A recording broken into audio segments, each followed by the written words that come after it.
आज से मेरे YouTube चैनल के पूरे 1 महीने पूरे हो गए। इस बीच आपका सपोर्ट और प्यार मुझे लगातार मिल रहा है। ऐसे ही मेरे चैनल के साथ जुड़े रहें। हम लोग इस समय Uttar Pradesh sub inspector, Uttar Pradesh constable और उत्तर प्रदेश होम गार्ड भर्ती परीक्षा तथा लेखपाल भर्ती परीक्षा और आरआरबी, एनटीपीसी तथा आरआरसी ग्रुप डी जैसी भर्तियों के लिए उन प्रश्नों पर चर्चा कर रहे हैं जो प्रश्न पूर्व परीक्षाओं में पूछे गए हैं। हम आगे बढ़ते हैं और आज का पहला प्रश्न है, बहमनी साम्राज्य की स्थापना किसने की थी? इसका उत्तर है हसन गंगू ने। हसन गंगू ने दक्षिण में 1347 ईस्वी में बहमनी साम्राज्य की राजधानी गुलबर्गा को बनाया और उसने 1347 में ही बहमनी साम्राज्य की स्थापना की। हसन गंगू ने अलाउद्दीन बहमन शाह की उपाधि धारण। आज का दूसरा प्रश्न है, अहमद शाह राज्य की स्थापना किसने की थी? इसका उत्तर होगा मलिक अहमद। मलिक अहमद ने 1490 में स्वयं को बहमनी साम्राज्य से अलग कर लिया और स्वतंत्र अहमदनगर राज्य की स्थापना की। मलिक अहमद ने निजाम शाही वंश की स्थापना की और उसने अहमदनगर को अपनी राजधानी बनाया तथा निजामुल्क की उपाधि धारण की थी। वैसे ये अरबी भाषा का शब्द है, तो निजाम उल मुल्क होता है।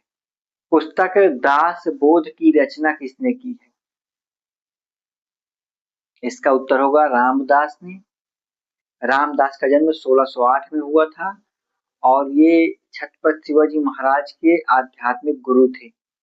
इस पुस्तक में उन्होंने आध्यात्मिक जीवन या दर्शन का वर्णन किया है।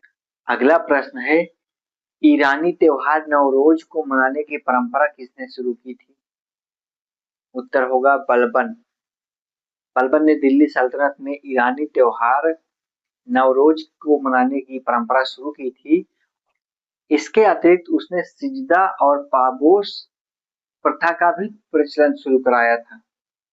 प्रश्न है, किसने अपनी मुद्राओं में शाक्य मुनि बौद्ध का चित्र अंकित कराया था? इसका उत्तर होगा कनिष्क। कनिष्क के सिक्कों में हिंदू देवी देवताओं के साथ महात्मा बुद्ध का भी चित्र मिलता है, प्रभा मंडल युक्त, और उसमें बोडो लिखा हुआ है। बोडो का मतलब बुद्ध होता है। अगला प्रश्न है, दशावतार मंदिर कहाँ है? इसका उत्तर होगा देवगढ़, और देवगढ़ उत्तर प्रदेश के जिला झांसी में पड़ता है। यह मंदिर गुप्त काल का मंदिर है और इस मंदिर में 12 मीटर ऊंचा शिखर है। भारत के सभी मंदिरों में यह एकमात्र ऐसा मंदिर था, पहला मंदिर जिसमें शिखर की व्यवस्था की गई थी। अर्थात मंदिर निर्माण शैली में शिखर निर्माण का काम इसी के साथ शुरू हुआ था। दोस्तों, अगला प्रश्न है, चोल शासक किस धर्म को मानते थे? इसका उत्तर हो जाएगा शैव धर्म को। चोल शासक जितने भी थे वो सारे शैव धर्म को मानते थे और उनके द्वारा जितने भी मंदिर बनवाए गए हैं वो सारे भगवान शिव को समर्पित हैं। जैसे चोलेश्वर महादेव मंदिर, कंपेश्वर महादेव मंदिर और बृहदीश्वर मंदिर। अच्छा, बृहदीश्वर मंदिर को राजराजेश्वर मंदिर भी कहते हैं और ये भारत का सबसे बड़ा मंदिर है। एलोरा के मंदिरों का निर्माण किसने कराया था? इसका उत्तर होगा राष्ट्रकूट शासकों ने। और खासतौर पे जो कृष्ण प्रथम थे राष्ट्रकूट शासक, उन्होंने एलोरा के गुफा मंदिरों का निर्माण कराया था। और जो कृष्ण प्रथम है, इनका शासनकाल 756 ईस्वी से 780 तक था। और जो एलोरा के मंदिर हैं ये बेसर शैली में बने हुए हैं, तो इन मंदिरों को गुहा मंदिर कहा जाता है क्योंकि गुफाओं में है। अगला प्रश्न है, हिस्ट्री ऑफ ब्रिटिश इंडिया किसने लिखी है? इसका उत्तर होगा जेम्स मिल। इस पुस्तक को जेम्स मिल ने लिखा है, लेकिन साम्राज्यवादी विचारधारा किससे प्रभावित होकर लिखा है? अगला प्रश्न है, भारत का प्रथम गवर्नर जनरल कौन था? इसका उत्तर होगा वारेन हेस्टिंग।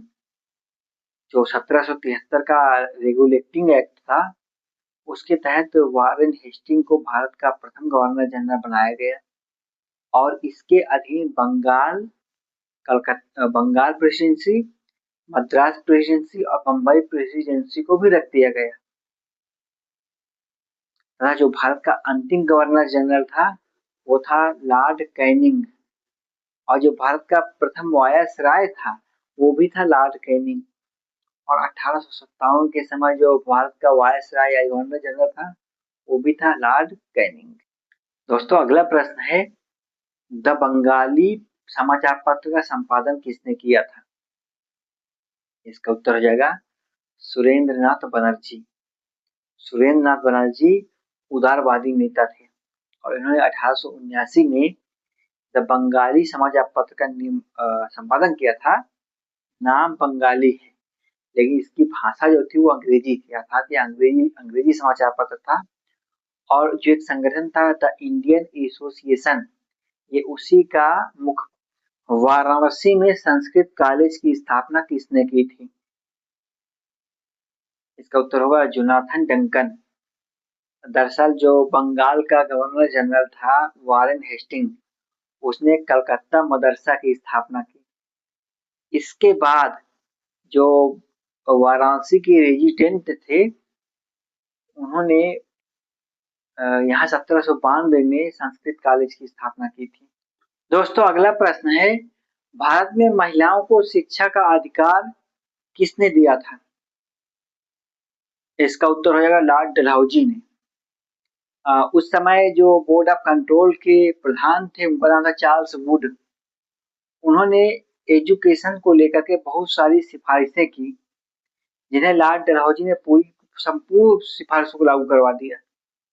इन सिफारिशों में ये सिफारिशें की गई थी, शिक्षा किसे दी जाए, क्या दी जाए, कौन से भाषा से दी जाए, किस लिए दी जाए, शिक्षा का स्वरूप क्या होगा और महिलाओं को भी शिक्षा दी जाए।